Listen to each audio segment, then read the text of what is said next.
ভালো আর কি। খিদে মুখে কিন্তু তুমি যা খাবে তাই ভালো লাগবে। রাত প্রায় হয়েই গেছে, আর এইদিকে আজকে রাত 12টার সময় কিন্তু আমার দি ভাইয়ের জন্মদিন। আমি কিন্তু ঠিক যাবো দি ভাইয়ের বাড়িতে, একটু সারপ্রাইজ দেবো আর কি। চলো দেখি মা কি রান্না করেছে আজকে, খাওয়া যাক। ওমা কি আছে? চলো তাহলে বারো, আমি একটু বিছানা বলছি, সরি, মানে আমি কি টেবিলে বসি আর কি। ভাত চলে এসেছে, এইবার কি আসছে?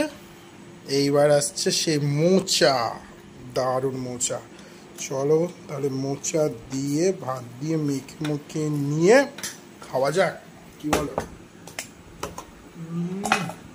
দুর্দর্শ ঘিও দিয়েছে প্রচুর, দারুণ লাগছে। এখনো ঘিয়ের গন্ধটা বর্তমান আর কি। এবার ভাতটা ভেঙে নিলাম। এইবার কি এটা? ও ডাল, সেদ্ধ ডাল। ছাড়ো ছাড়ো ছাড়ো, সেদ্ধ ডাল চলে এসেছে।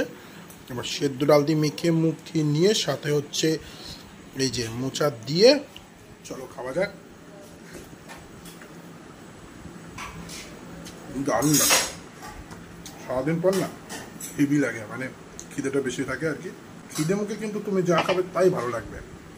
এ বাবা, তুমি দুটো মাছ দিয়ে দিলা? কি কেলে করেছে রে, দুটো মাছ দিয়ে দিয়েছে মা। চলো তাহলে ভাতটা ভেঙে নিই। এইবার মাছের ঝোলটা ঢেলে নিই সুন্দর করে, ঢেলে নিলাম।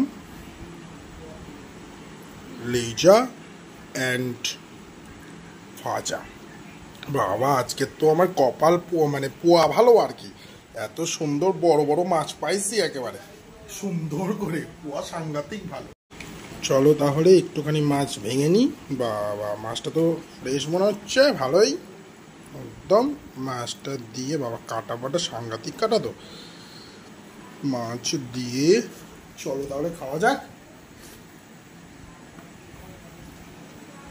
মোটামুটি আবার হয়েছে, ভালো হয়েছে, খুব একটা খারাপ না, বেশ ভালো হয়েছে। তোমরা কারা কারা মাছ দিয়ে ভাত খেতে পছন্দ করো? মানে বাঙালি তো মাছে ভাতে বাঙালি, আমার তো খুবই ভালো লাগে, সিরিয়াসলি সত্যি বলছি, বিশ্বাস করো। দারুণ।